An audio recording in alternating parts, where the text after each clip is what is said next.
All right, Okay. what's up, everybody? We're far side of the pod. Just want to say a warning. We are a pretty biased podcast. We say some gnarly shit sometimes, so just a fair warning. If we say anything that makes you feel bad or offends you, we're not that sorry, but we're sorry. Um, but my name's Jordan. We got Mikey, who's driving. Um, got Caleb. Mm-hmm. And Ridge is stopping by for a minute today, and that's what we're going to start off with. Ridge has got something to talk about with us real quick before he runs off. Go ahead, Ridge. What's going on, everybody? It's been a hot minute.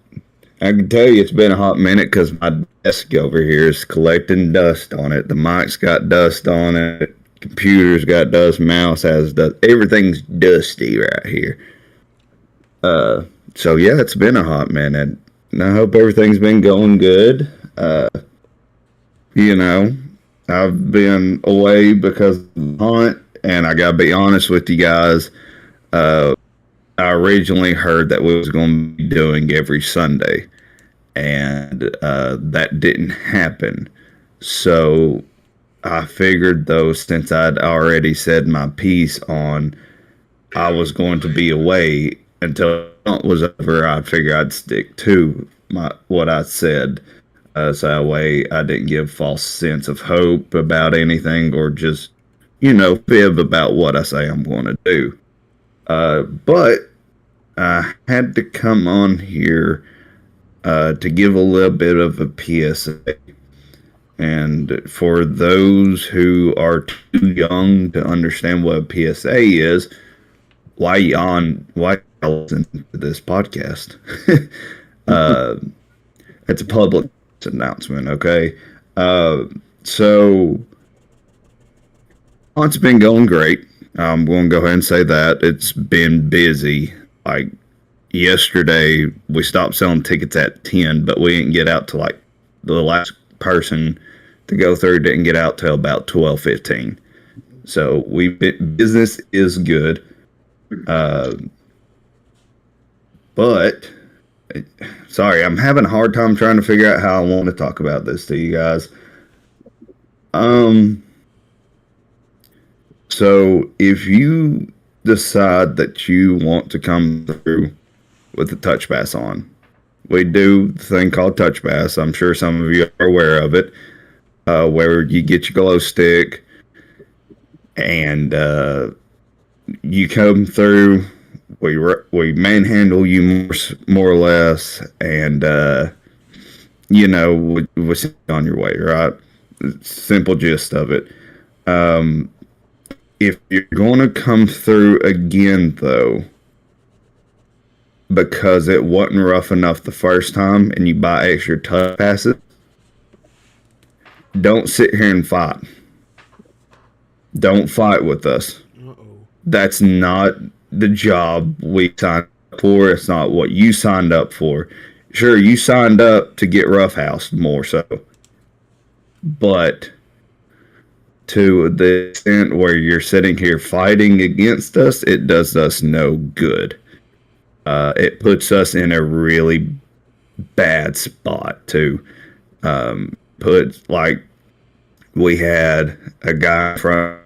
The reason why I'm saying this is because that's what happened last night. We had two guys come through that said that it wasn't rough enough for them and they wanted it rougher. So we stuck 3 touch passes on them to send them back through. We had done that before.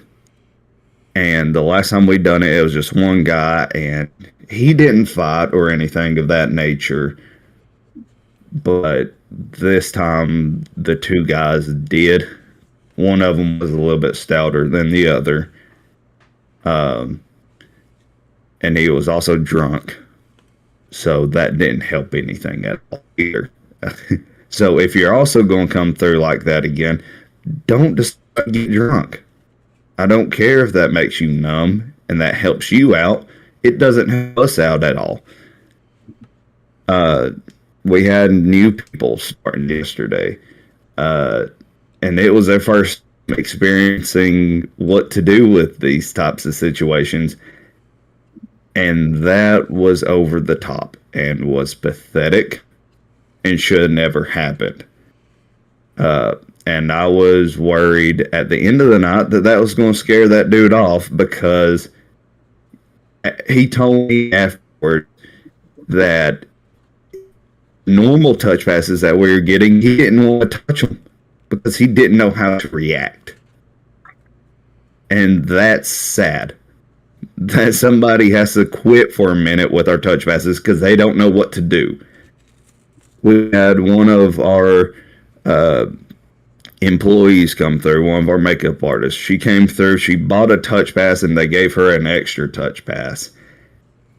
Not by mistake, and it just so happened to be at the worst time possible because we just got done dealing with 2 really bad people with 3 touch passes on. So she was getting the shit end of the stick a lot more so than what she should have gotten.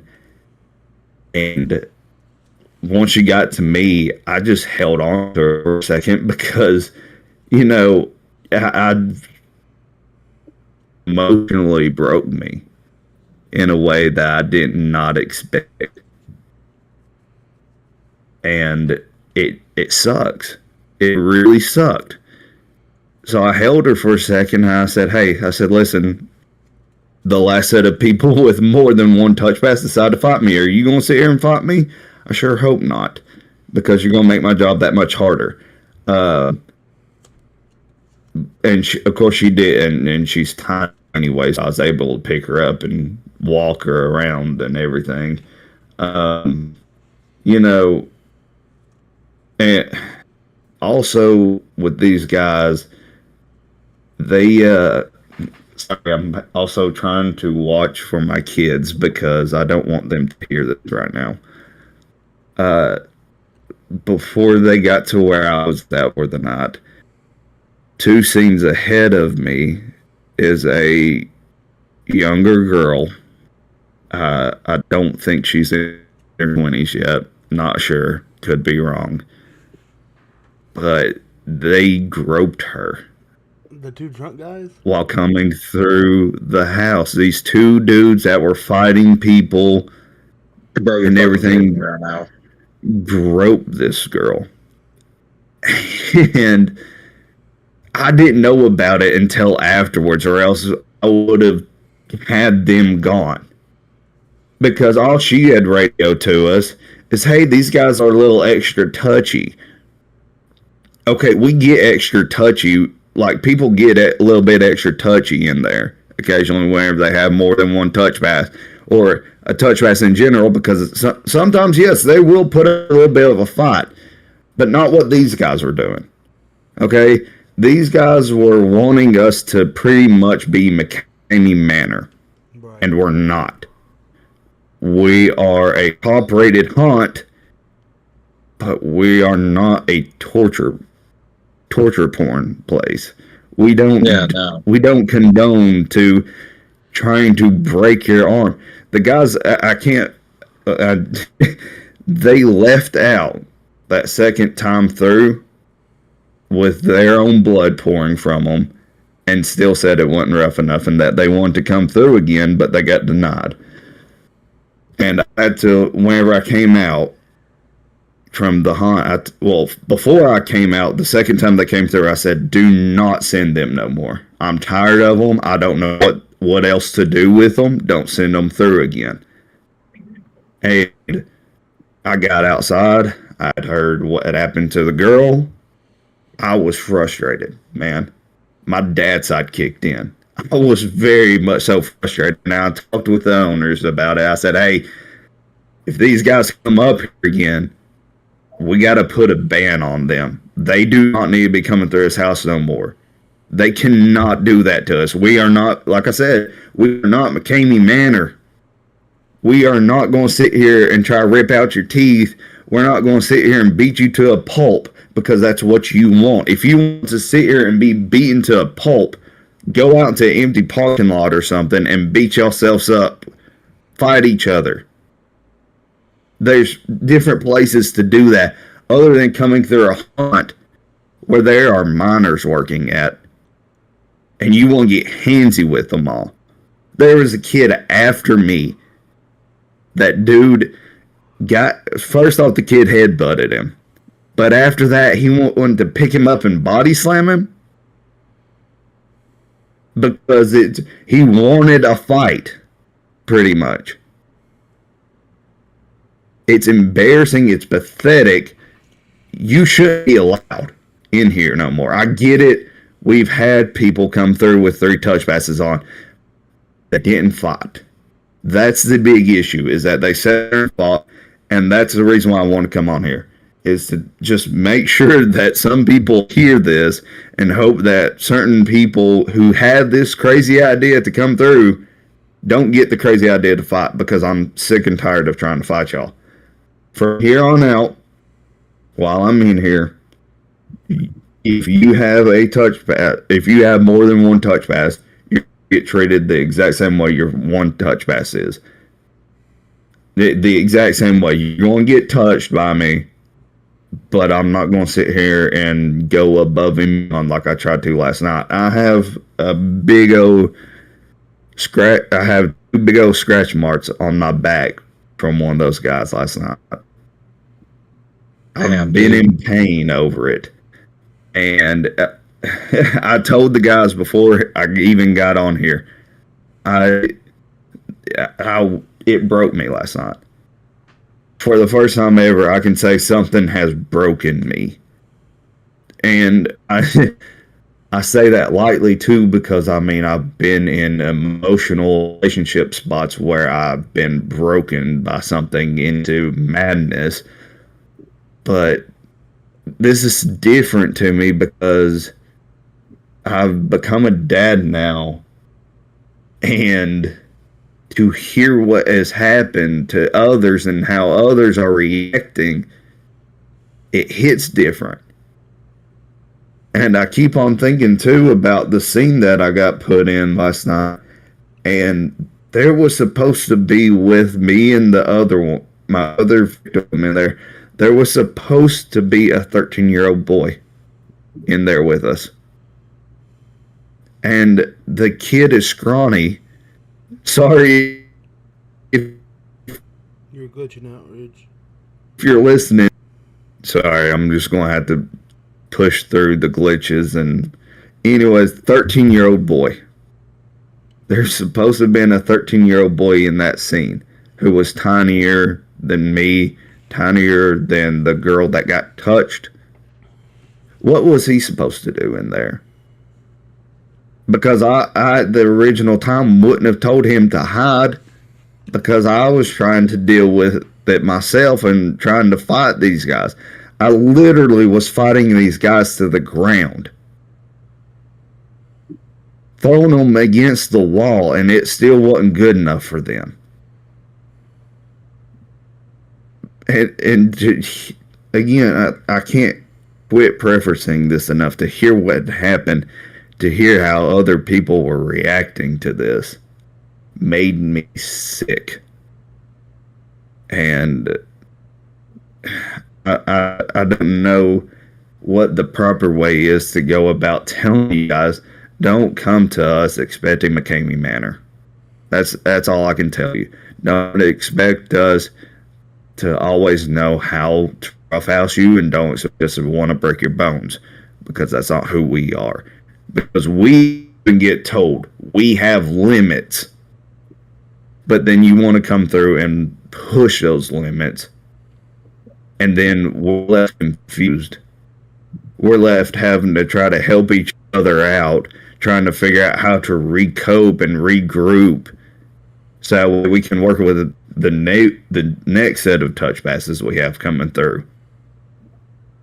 It's awful. And I don't want to see it again from anybody. Now again, I'm going to lighten up. You can come through and harass us, okay? I know that sounds weird. You can harass us to a certain extent. We have teenagers that do it all the time. I've had kids tell me they're going to punch me. They don't have glow sticks on. They ain't going to do a thing. They're going to go through with their friends, and that's it, because they want to act big and bad. It's just how they are, right? So, I mean, I don't care about those, but whenever you have glow sticks on and you start fighting me, that's when I have issues. That's whenever I have to sit here and have these conversations with y'all and have to come back out of nowhere to break silence on this shit. And I don't like having to do this.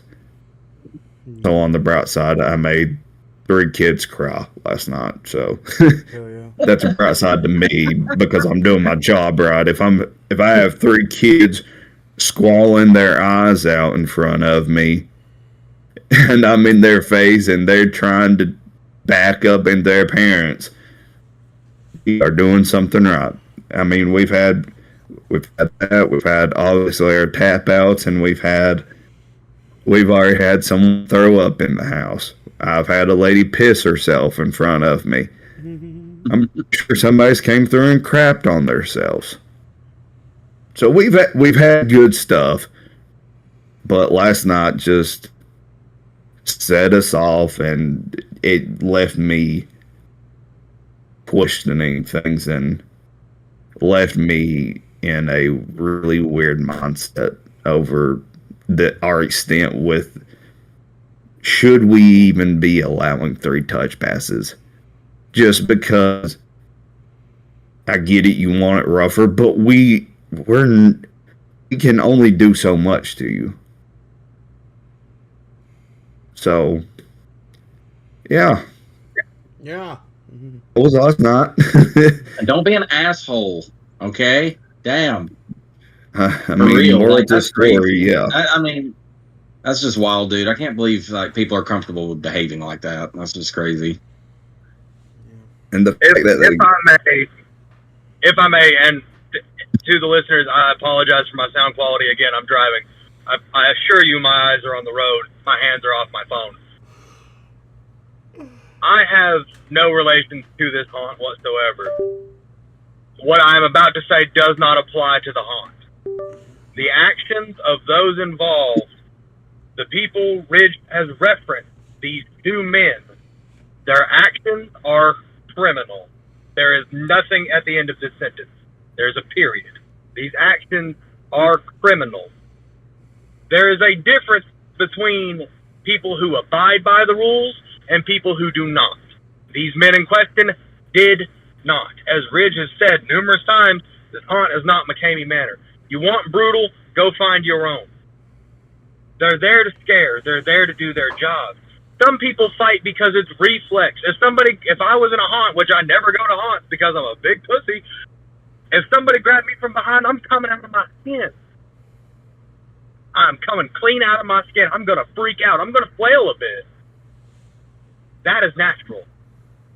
Yeah. Trying to fist fight somebody, trying to physically harm a scare actor because you want it rougher, laying your hands on somebody that you don't need to be touching, period, is criminal. Capital C criminal. It's psychopathic to a point, and it's sociopathic too. How little empathy, how little sympathy do you have to have in order to willingly go into a place like that in order to, I don't know, get your rocks off on hurting somebody else? You need to get your ass beat by somebody. You are ridiculous. Hearing you'd be put in jail. That's what I'm saying.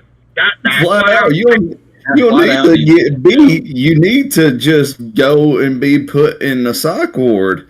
Yeah. Now take it to guys. I've had people with touch passes. Not okay. So first off, I want to clarify something too, real quick. No fists were being thrown by them. That was the bright side. They was grappling more or less, and just trying to fight that way. Okay, I want to clear the air on that. But still, what they did was super wrong.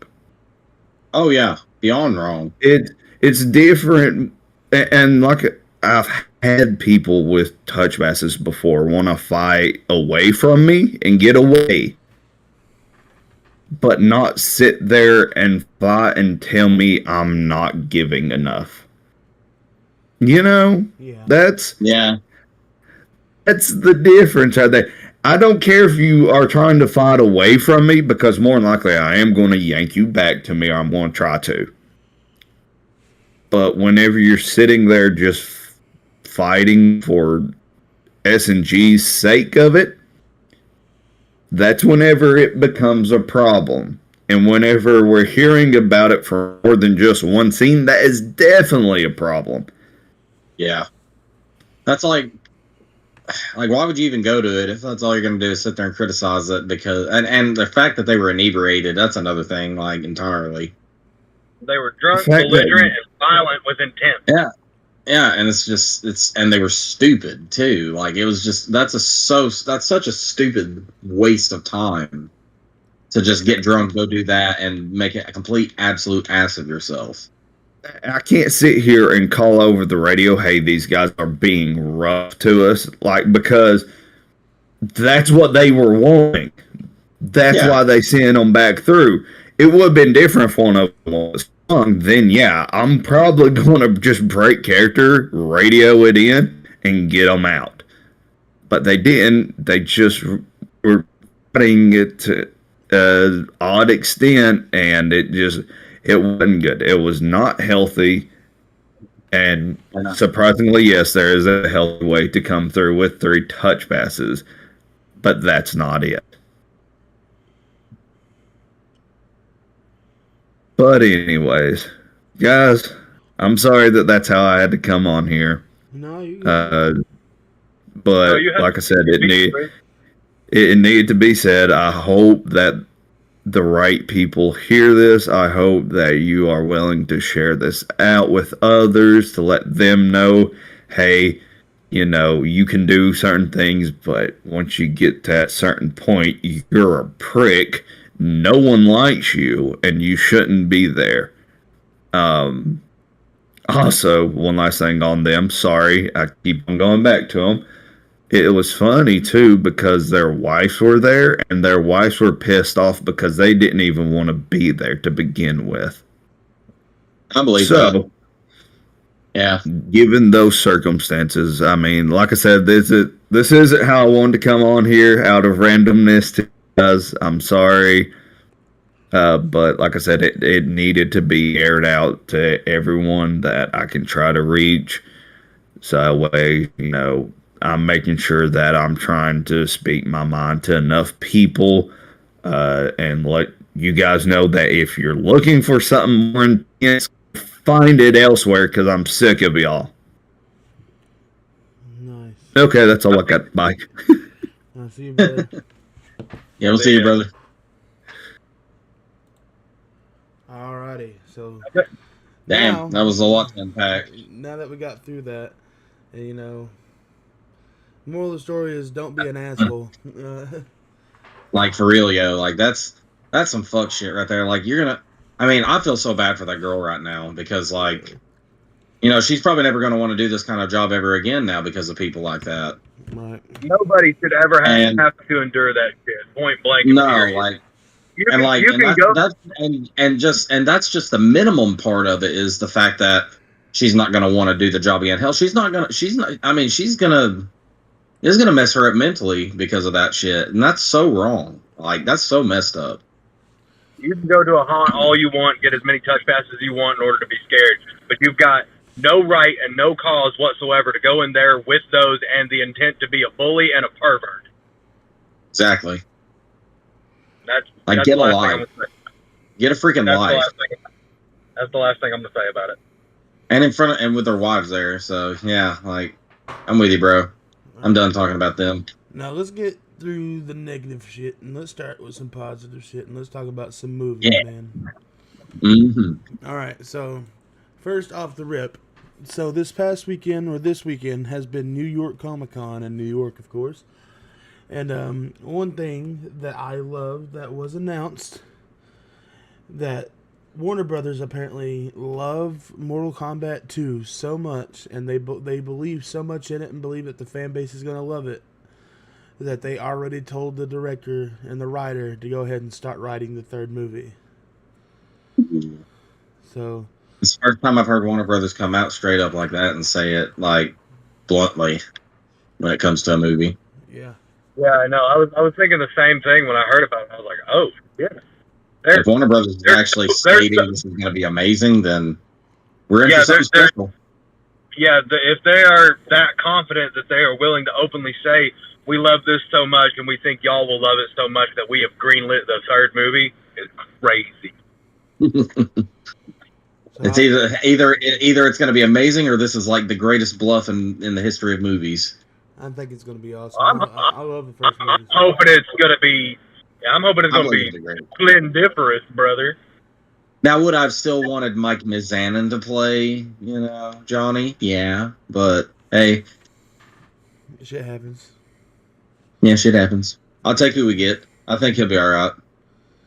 So, all right, let's go ahead and get on with our next topic. It's just that's the one little thing that we had to bring up. All right. So, one thing that we know coming up in February is that we are getting Scream 7. The things that we know about it so far is, of course, Sidney Prescott is the main character. Nev Campbell's back. I can't remember the guy's name, Joel McKinnon or whatever from like the E! News. I can't remember his name, but he plays her husband. Then like McKenna Grace plays one of her daughters. It's got a really big cast. Like it's got a nice cast, but the big part that's interesting about it is that Matthew Lillard is returning as Stu. Mm-hmm. And also apparently the guy who plays Roman is apparently returning as Roman. Oh. And also apparently David Arquette is said to come back at some point, somehow, some way. So, the big idea, the big, fan theory at the moment is that Ghostface is going to use AI to mess with Sidney. But I do think that Stu is actually Stu. Like, I don't think he'll be AI. Because I genuinely think that it's going to end up being like the whole cult thing, like I said. Because this isn't going to take place in Woodsboro. This is going to take place in like New York or something like that. And it's not even like New York City. It's I don't even remember where it's at. Like Washington. I don't know. But it's a new place that we haven't seen in the franchise before. And they also Mason Gooding and Jasmine Savoy Brown is coming back. So Chad and Mindy Meeks Martin are both returning in this movie. The real question about it, and Mikey, I'll let you go ahead and go first because I don't think you'd have much to say about it. What would you like to see happen in this movie, and what do you think is going to happen in this movie? Man, dog, I really wish I had an answer for either of those because it's hard for me to speculate with the cast being as it is, without fully knowing what setting's going on. I mean, I think you're right about the cult, like the cult of Ghostface. Like, I think you're on point with that. So, but the apparent setting, the apparent setting of the movie is they live in a normal like cul-de-sac type neighborhood, and her oldest daughter's about 18.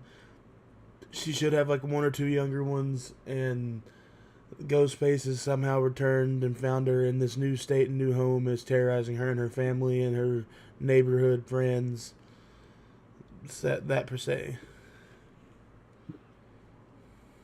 I mean, honestly, I can see just about anything happening, really. Which is, I know that's easy to say, but I really don't know what could possibly happen. Anything and everything, to me, kind of seems to be on the board. Right. All right, Caleb, what do you think?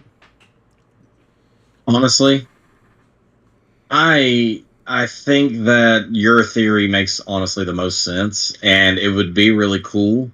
I think that this movie is going to end up being really amazing. I mean, we're getting Matthew Lillard back. That's like one of the biggest things that people were really wanting out of the Scream franchise. Now, I will say, I think that there's a good possibility that this Scream is what's going to put a close on all of the original Screams, everything. This is And I believe that this is a they new may very well. trilogy. Yeah. Oh, is this the new what? They've already confirmed that it's a new trilogy. Oh, okay. Yeah.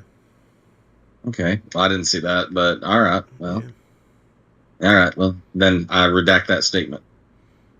Yeah, I didn't want you to get it all out, then ruin it for you. Yeah, it's all right.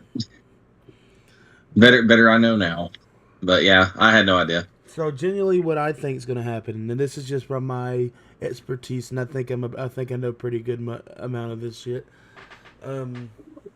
So with Sydney being in a new place, and these, somehow Ghostface finding him, I do believe that somehow it's going to be some kind of cult or type of like an over fandom type thing. Like, think about it. Look back at Scream 2022 with Richie and Amber. They both found each other on a Reddit thread, and they pretty much, per se, fell in love over the madness of being the next big story in this next installment of their franchise. So, I think then the whole thing with the next movie also being the dad and the brother and sister, and them using things like Tumblr to spread lies about Sam and have people have a whole following cultish thing saying that Sam was Ghostface and that Ghostface was innocent, or that Richie was innocent. So it's my thing is it's going to be some kind of cultish, and it's going to be secretly in some type of way led by Stu. Stu is going to be the one that's stirring the pot. He's just keeping that fear in Sydney alive. Because, and I don't know exactly how they'll incorporate it. I doubt they'll incorporate this like this, but it was just recently kind of confirmed that it was just somewhat recently kind of confirmed that Billy and Stu were a couple. I don't know if y'all know that. I didn't know that, but I kind of had. I mean, they kind of. Yeah, they gave off some vibes like that. It's not like a legitimate full-time couple, but it's more like Billy's manipulating Stu, but Stu just had a thing for, was just enjoying the fun time with Billy and stuff like that. But it's been pretty much confirmed, and it makes sense because Kevin Williamson himself is also gay, Okay. But I wouldn't be surprised if they somewhat slipped just the tiniest bit of that of just and plus you took him away from me, type shit. I'm not saying it wouldn't happen, but especially with Kevin Williamson now directing this, come on now. But I think if it all works out the way I hope that it could work out, I think that somehow Jenna Ortega will make an appearance in this movie. And I think it'll be somewhat towards the end because there's going to find out that the Ghostface that's coming after them is possibly Sam. Okay. Because at the end of Scream 6, as they're walking off, she drops the mask and walks off as it's laying on the ground, right? And I think she could still lose her mind, and Sam will be Ghostface, and somehow because Stu manipulated her to it.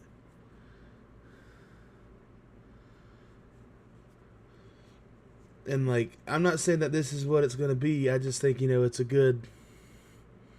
I think it'd be cool. It's an angle. It'd be a cool surprise, because I've heard there's some things that they could help be a tie-in to the story, but I don't know. I just think I'm excited to see what they do with the movie, what they surprise us with.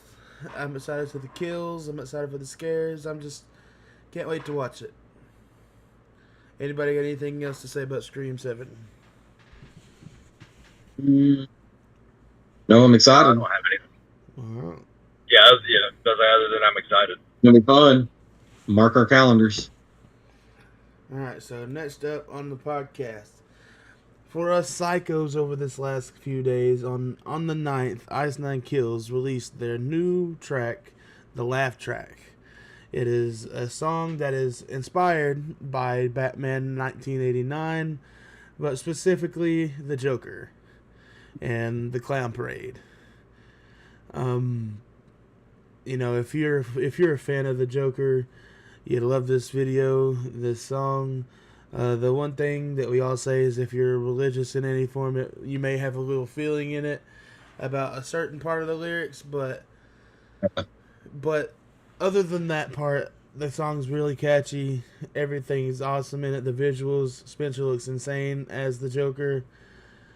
I'm just excited that we're working up to our next album that's supposed to come out at the beginning of this year, and hopefully we'll get into a good tour coming up soon. But Caleb, what do you think about the new song?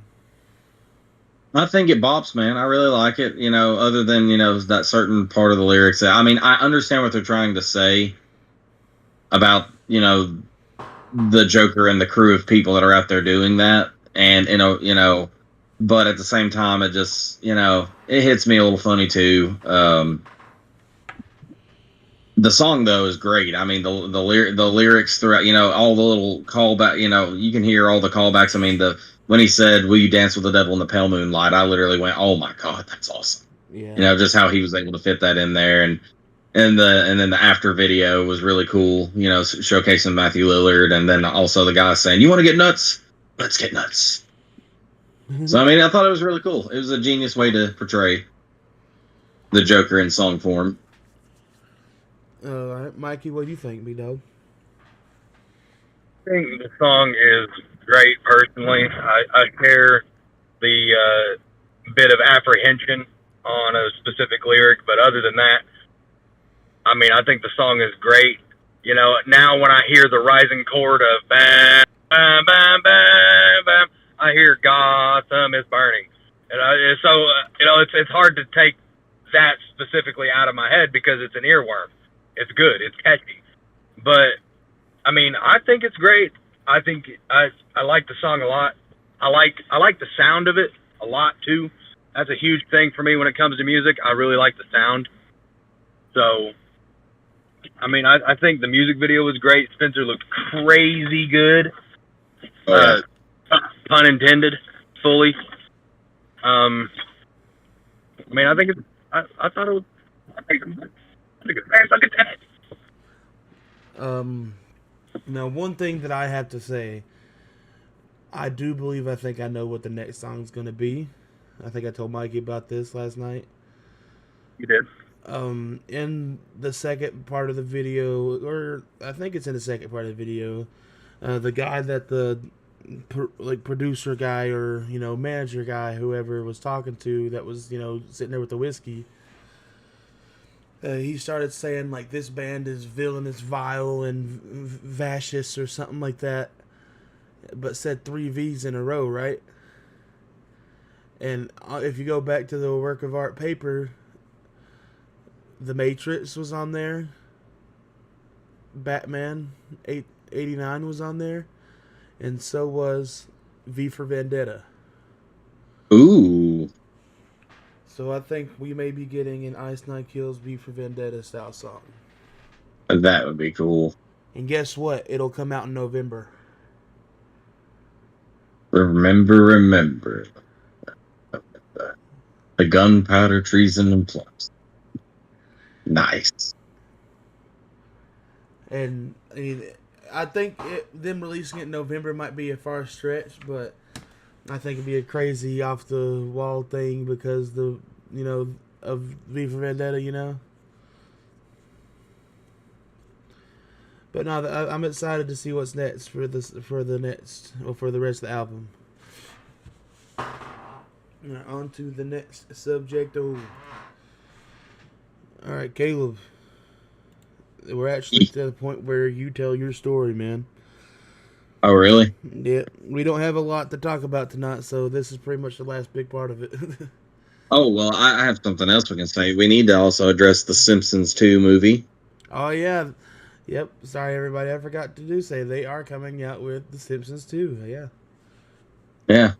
The Simpsons 2 movie. And I mean, we watched the first one, a lot. So, seeing that they finally got a second one coming out is going to be pretty fun. I'm excited to see it. We've already decided. As soon as I told my buddy and then my brother, I was like, "Oh, we're marking it down in our calendars. We're all going to that one, 100%." So I'm hoping to see some callbacks to the original movie, but also I'm hoping for this movie to be either just as funny or funnier. Yeah, I hope so. He's not Spider Pig anymore. He's Harry Plopper.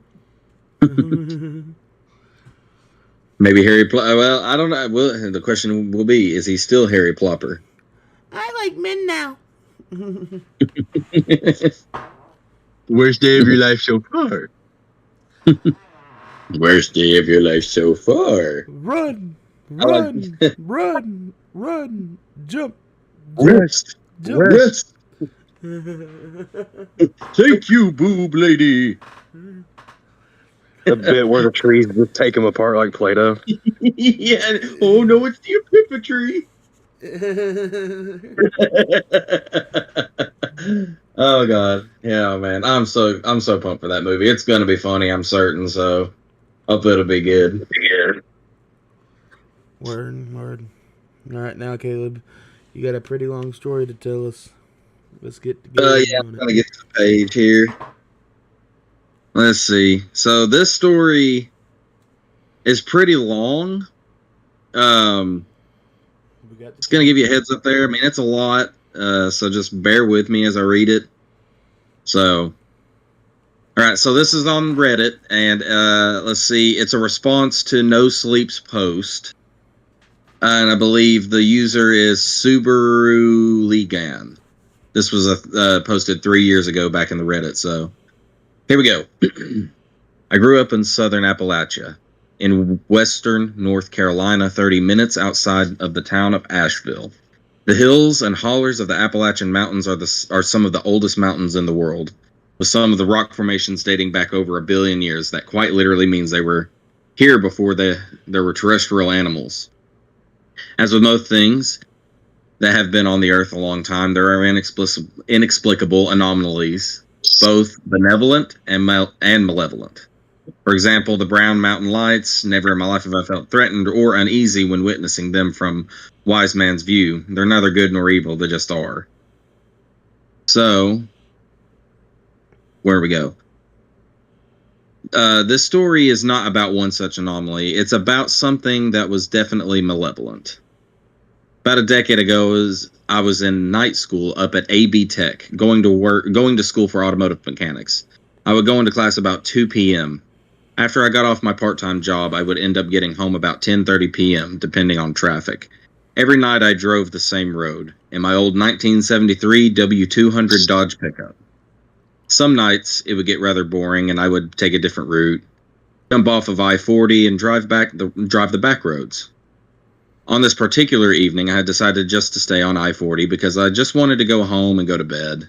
It was Thursday, and there was no class on Friday, so I wanted to get in bed early so I could go out into the woods and go hiking early in the morning and watch the sun come up.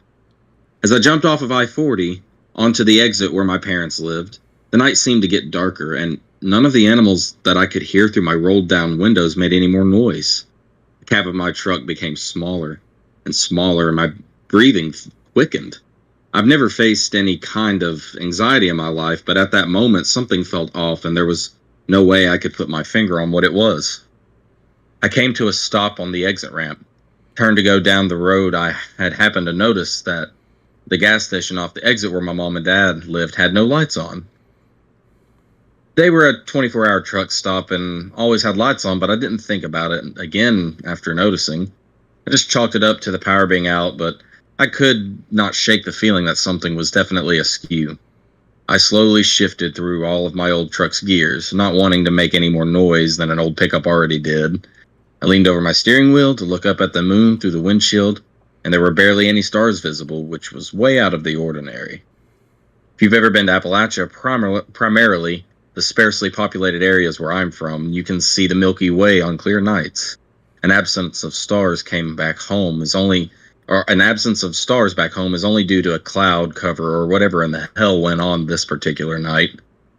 As I rounded particularly sharp left-hand curve and chugged through a straight stretch before the next right-hander, I looked at an ancient, decaying barn I always gazed at when riding that stretch of road, and thought about how long that thing had been here, and how many advancements in civilization it had seen. For the split second that my gaze wandered, a very large, sickly-looking dog ran out in front of my truck, no more than 10 feet in front of me. Old Betsy was a good truck, but she didn't stop very well, so thump, thump.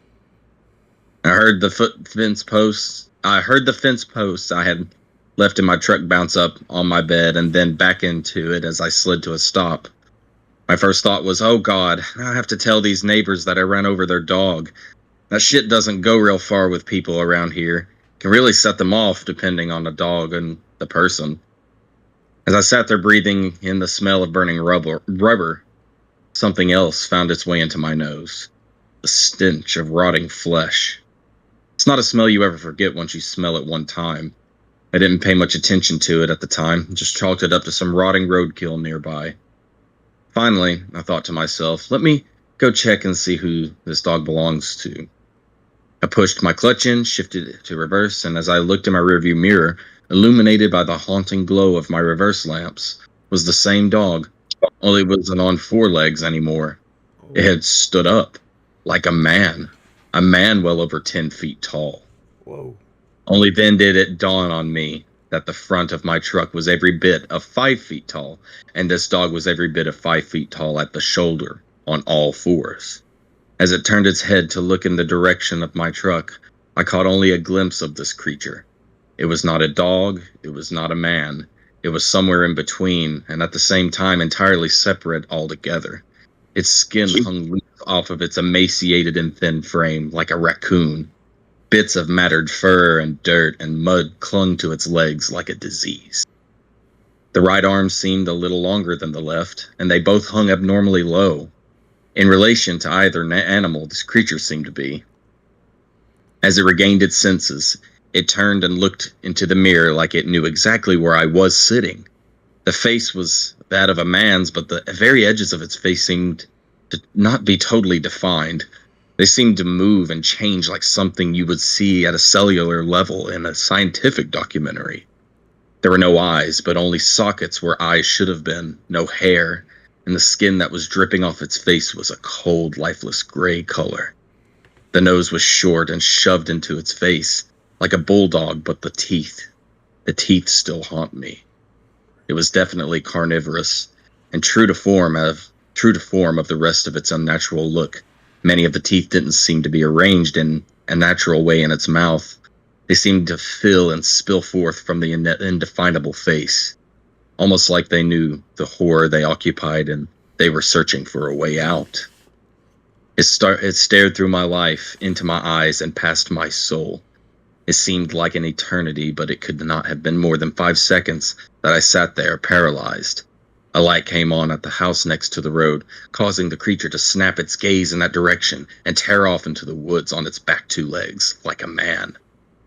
I jammed my old truck into first gear and roasted tires all the way through first, snatched second gear and drove as fast as I could home. When I got to the house, both of my parents were asleep. I went downstairs into my bedroom and loaded every firearm that I possessed and locked all of the doors. I couldn't wake them up. Who the fuck would believe that at 10:30 on a Thursday night? The basement was eerily quiet that night. Even their dogs that got up to raise hell out and outside animals at all hours of the night were dead silent. The old post and beam house didn't even creak or pop that night, as was usual. At about 3 a.m., I started to finally get drowsy, and as I went to lay my head down to get some sleep so I could still attempt to go hiking the next morning, I smelled the stench of the death again. It was faint at first, but was definitely there. I thought to myself, you're just going crazy. None of that shit was real. But as I dwelt on it, it became more and more noticeable until it filled the entire basement. My dad has a home office in the basement with 2 large glass doors that face Pisgah National Forest, an impenetrable 500,000-acre woods. I finally worked up the courage to walk out of my bedroom and into the basement living room with my little tactical 12-gauge, loaded, tack light on. I covered the flashlight with my hands so as not to make my presence known until need be, and as I turned right out of the living room into my father's office, I shined the light through the glass doors, and at the edge of the woods, there stood the same creature. The dogs went crazy. Mom and Dad woke up asking me, what the hell was I doing? I told them that a bear had gotten into the trash and I was scaring it away. They didn't believe me, but I knew they wouldn't believe the truth either. I didn't sleep that night, or any time until the following Sunday. Everything seemed to return to normal, and I didn't think about the creature again until I met my wife about 6 years later. Her mother's house sits at the mouth of the holler, no more than 4 or 5 miles up the road from my mother and father's. Up on the side of the holler there are kennels for her brother's hunting dogs, no longer in use and haven't been in years. But the fence is still there, and the concrete pad is still there. It's a thing of great use when you need to quarantine an animal.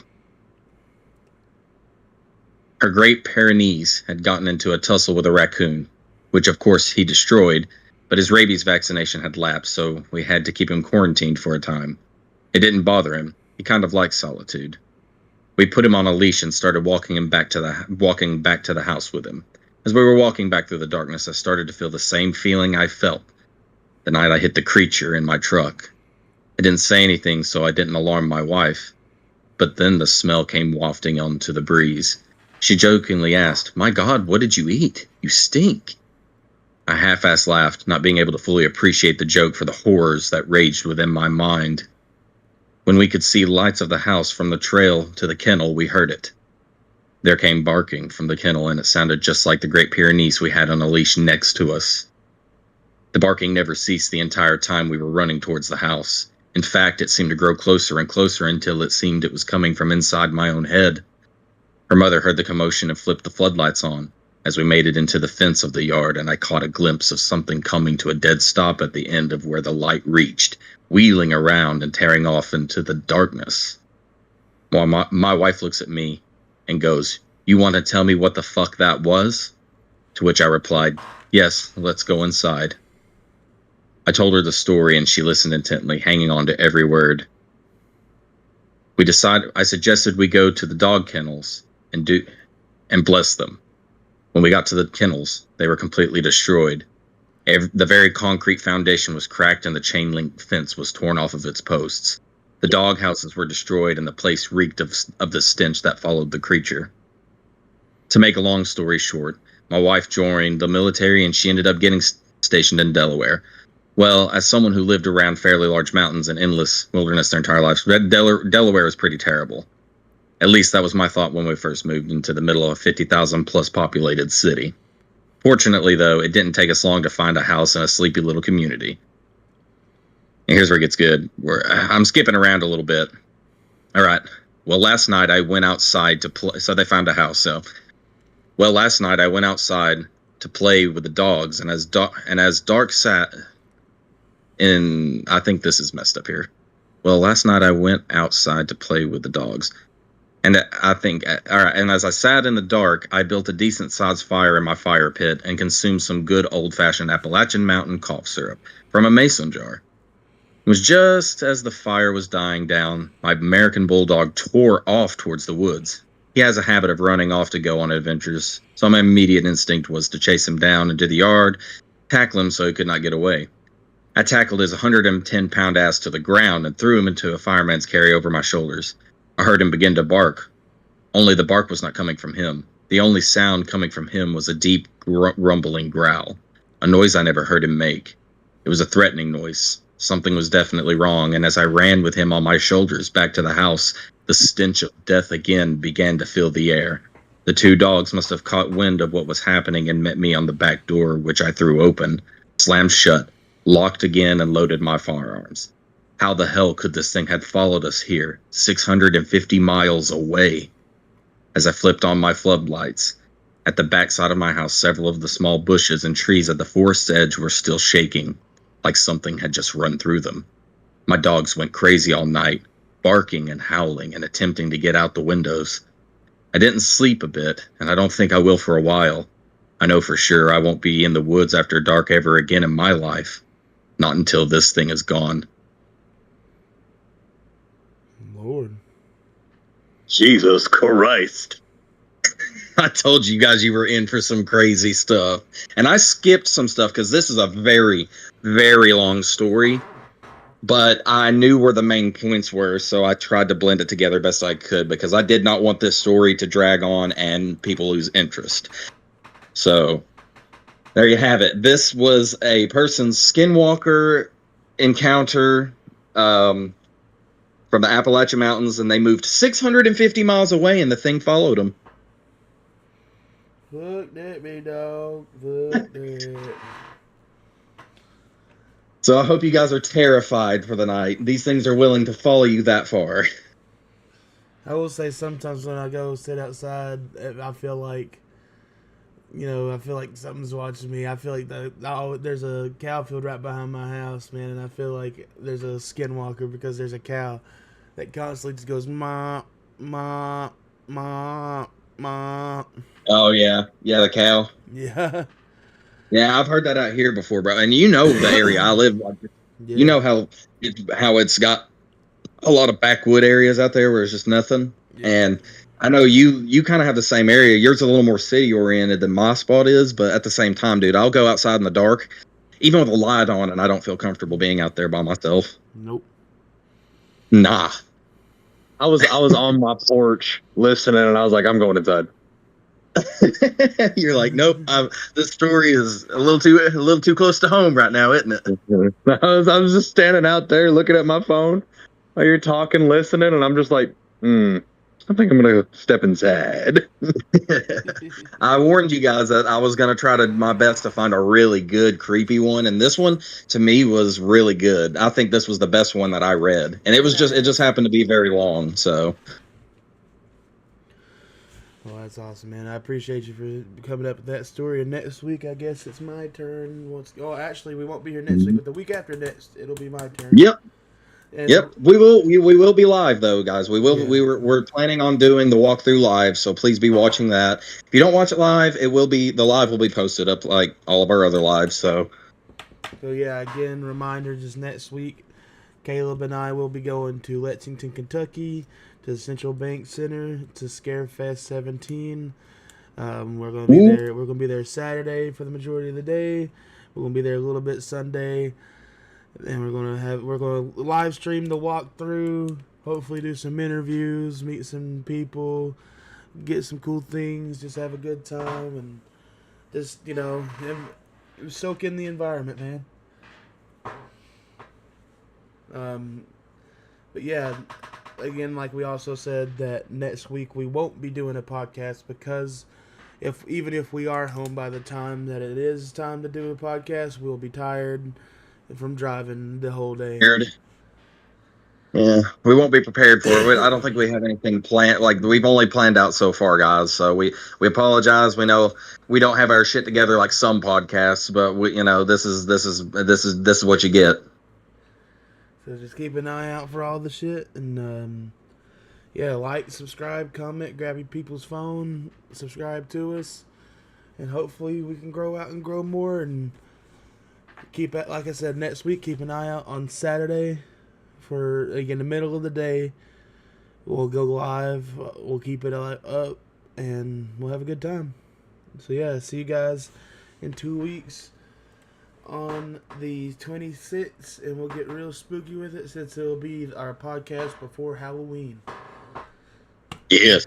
In fact, you know what? If you want to send us in some of your own personal scary stories to read, have at it. We'd like to, that'd be a cool interaction, I think. Let's get janky with it. All right, everybody. Well, I'd say that's it. That's it for the podcast. I hope you guys have a good night. We'll see you guys in the next one. Peace out. Bye-bye.